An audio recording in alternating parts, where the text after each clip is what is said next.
What's going on, everybody? This is dkdynamite, and tonight we're going to be talking about the insane Warzone 3.0 update, which is actually a lot bigger than we thought. Definitely stay tuned. But before we jump into that, be sure to hit that subscribe button down below, drop a like, and also as a reminder, we got plenty of brand new coverage going up over on detonated.com, expanding on all the content you're seeing here on the channel, just in the form of articles on the website, and plenty of tweets every single hour, of course, on Detonated's Twitter. Now, we obviously learned a lot of info over at the COD Next reveal event. We learned a lot about Urzikstan and a bunch of the major gameplay changes coming to Warzone with the launch of Season 1. And like I mentioned before, right, whenever we call it Warzone 3, it's not Warzone 3.0. It is the same iteration of Warzone, just with a massive overhaul and expansion that'll make it feel like a new iteration of the experience, which I think is still good news overall. But some things have changed since the COD Next reveal, and a lot of information that we already talked about in previous videos and articles, a lot of it has changed, which I'm glad they clarified all of this in the Season 1 blog post. And I'm also happy they saved a bunch of surprises for this blog post that are obviously all relevant to Season 1. There's even things in here that I'm sure will even please DMZ fans, who I know right now aren't the happiest, considering it was confirmed in this very blog post that DMZ support as we know it is coming to an end. You'll still be able to play it as long as you want, but it won't be receiving any new content, map support, or the MW3 movement integration. Now, it was also teased that the biggest patch notes we've ever seen for Call of Duty are coming with Season 1. Considering how expansive the Warzone update is about to be, we're in for some crazy patch notes the next couple of days. I'll be breaking all of that down here on the channel and, of course, over on Detonated. But right now, in-game, if you hop into MW3 or COD HQ, you can actually see Urzikstan at the menu. You can see coming soon Battle Royale with a 3-day countdown timer right there, as you can see. So right when Season 1 launches, you'll be able to jump right into Battle Royale on the brand new Urzikstan experience. And as we'll talk about in a couple of minutes, Al-Mazrah is being cycled out, but Ashika Island and Vandal are going to be returning during the launch window of Season 1, and those maps will end up supporting Resurgence, while Plunder is also expected to release for Urzikstan later in Season 1. Now, before we continue with a big breakdown of the upcoming Warzone update, just a word from today's sponsor. Tonight's video is sponsored by Ridge Wallets. Now, the holidays are just around the corner, and if you're looking for a perfect gift for a loved one, then look no further than Ridge. Ridge is certainly a game changer in the world of everyday carry, with over 30 plus colors and styles to choose from, including leather if you prefer the traditional route. A Ridge wallet can hold up to 12 cards and has room for cash while remaining as slim as possible. Ridge was kind enough to send me this Alpine Navy wallet, which was perfect timing since an older wallet of mine just broke on me. Ridge has been trusted by over 3 million customers and even offers lifetime warranty with a 99-day risk-free trial, allowing you to send the product back for a full refund if someone just didn't like their gift. Now, you can shop the holiday sale for Ridge by clicking on the link down below in this video's description or the pinned comment and get up to 30% off any order on the site from now until December 20th. Using my link will also enter you into a raffle to win a Ridge bundle worth over $4,000.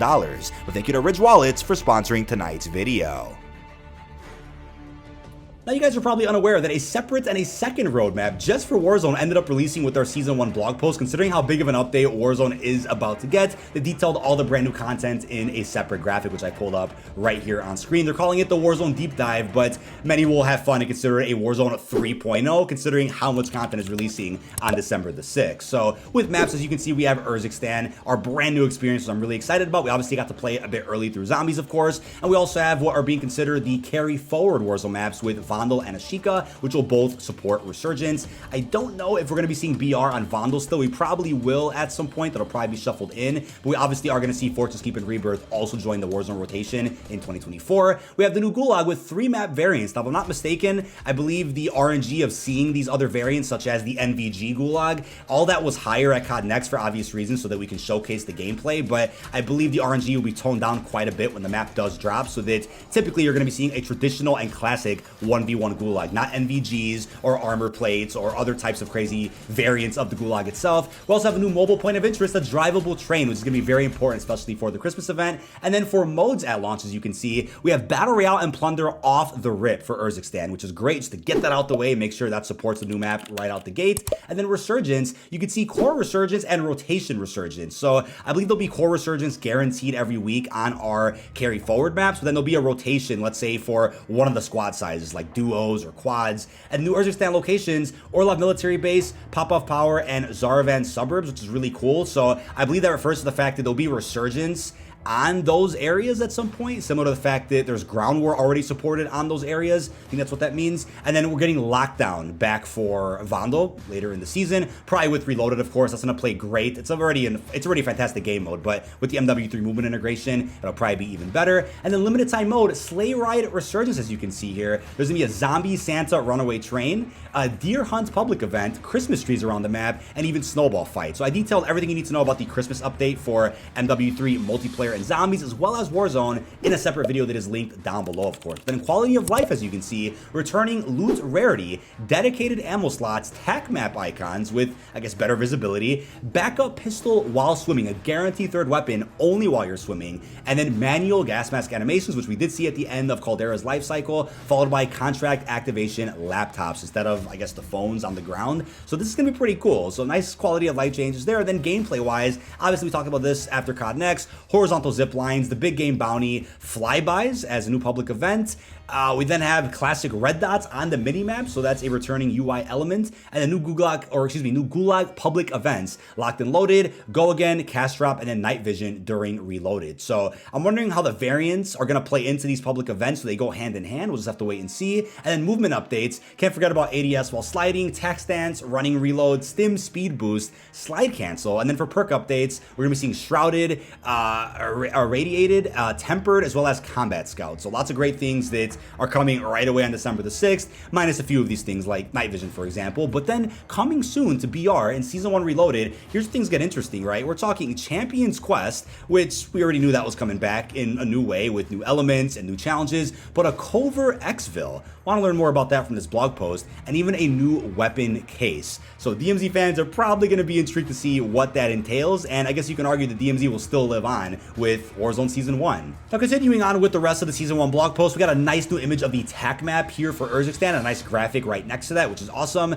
There's 38 named points of interest across Urzikstan. They have a separate blog talking all about that they posted a little while back, but then going back into modes, again, launch and in season, we're looking at BR, Resurgence, and Plunder, which is really damn exciting. And then mid-season, we have the return of Lockdown and a brand new limited time mode called Sleigh Ride Resurgence, which will make its holiday debut. Talked more about that in the Christmas video yesterday. And they clarify Vandal and Ashika, the carry forward maps. So after the first 48 hours, Season 1 will also add in Ashika and Vandal to the playable map rotation. So that's cool. They give us a good 2 days to just absorb Urzikstan for itself. Then we can go back to the smaller maps if you so please. So I think it's cool they kind of space that out a little bit, is give people time to enjoy the new map without worrying about missing out on how the MW3 movement feels on some of these other Warzone experiences. But then these are the things that'll make this feel like a Warzone 3.0, a whole new iteration of the mode, which in my opinion should have been the version that released last year with Modern Warfare 2, but still better late than never. I'm happy to see Raven improving as much as they can and working with what they got, and also integrating seamlessly with Modern Warfare 3 here. So we're talking, again, slide canceling, tac stance,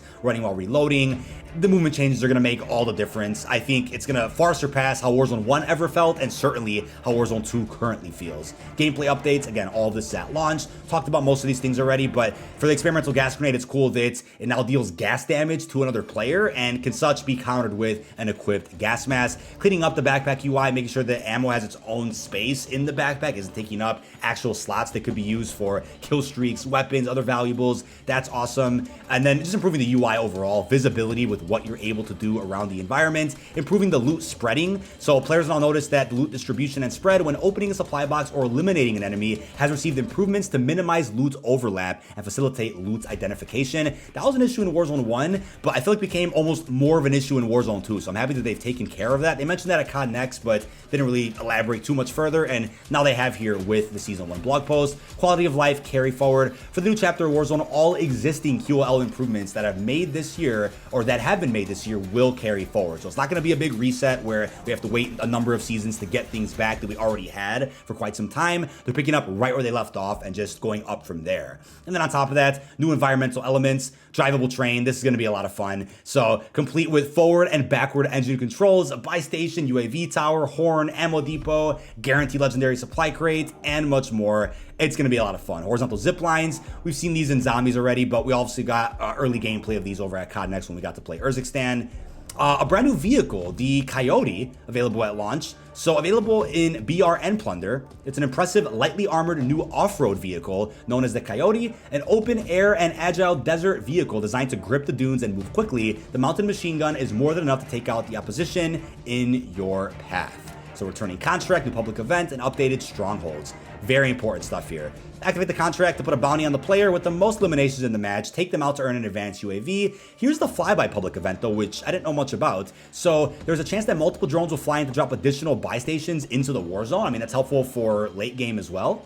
Updated Strongholds. In order to make each match unique, bit of a tongue twister, Strongholds have now been moved to the public event system where there is a percentage chance of them becoming accessible to infiltrate during an infill. As a result of this change, players may also encounter cast drops during infill and may also find black site keys in ground loot, allowing you the opportunity to open a black site in any match. So they've changed the way those work. I think it's actually a better balance. I mean, right now in Warzone, they've been balanced pretty well to where there's no AI in Strongholds, only in black sites. They've now balanced Strongholds and black sites even better, which is just a big W in my opinion from Raven. And then new perks for launch. There's actually quite a few. So the perk system we currently have will continue with the packages, with operators choosing from either a preset or a custom perk package consisting of 4 perks, which become active once your loadout is claimed. Perk packs can also be found in ground loot, whether dropped by an eliminated player or found in supply boxes. Movement and rotation opportunities on the new big map of Urzikstan has been a key focus of its design, so in the new chapter of Warzone, players will find themselves with several perks that are now simply enabled by default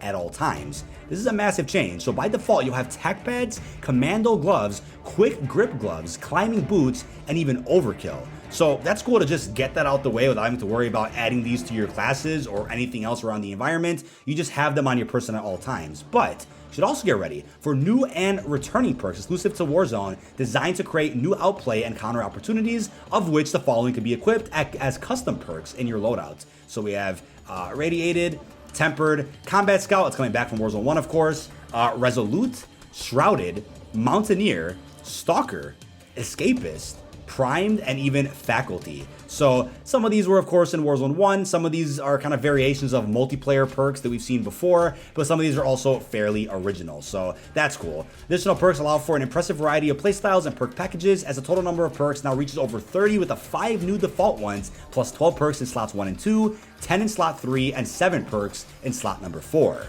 Moving on to the Gulag though, this is our brand new experience here, our new 1v1 Gulag that we'll be seeing.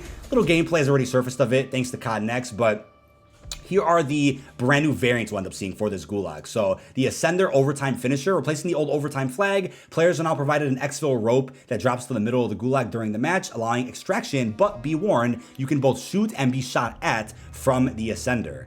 Gulag public events. Several new events may also occur within the Gulag, such as Go Again, an additional Gulag attempt if you lose the first fight. That's probably going to be controversial. Cash Grab, more money on the floor with a big stack in the middle of the map, and locked and loaded weapons, AMG plus SMG loadouts with full armor, helping the victor by bringing back some much needed power items into the match. Then Night Vision Gulag coming in season. NVG has a new name, as the Gulag will occasionally go dark while equipping operators with night vision goggles for a fun new twist on the Gulag experience. And lastly, additional content coming in season, available in early 2024. It will bring a number of new features, including Covert Exfil, a new secondary Exfil condition, as well as the weapon case, similar to that seen in Modern Warfare 2, but with brand new rewards. I think they meant DMZ, not Modern Warfare 2, but same thing. In addition, players can expect a new Champions Quest with fresh rewards for those brave and strategic enough to complete it or steal it. So a big tease there that now you can steal a Champions Quest contract from another team who may have it active in that match. So they didn't elaborate too much on some things that I'm really curious about, but that's best saved for a Season 1 Reloaded blog post, of course.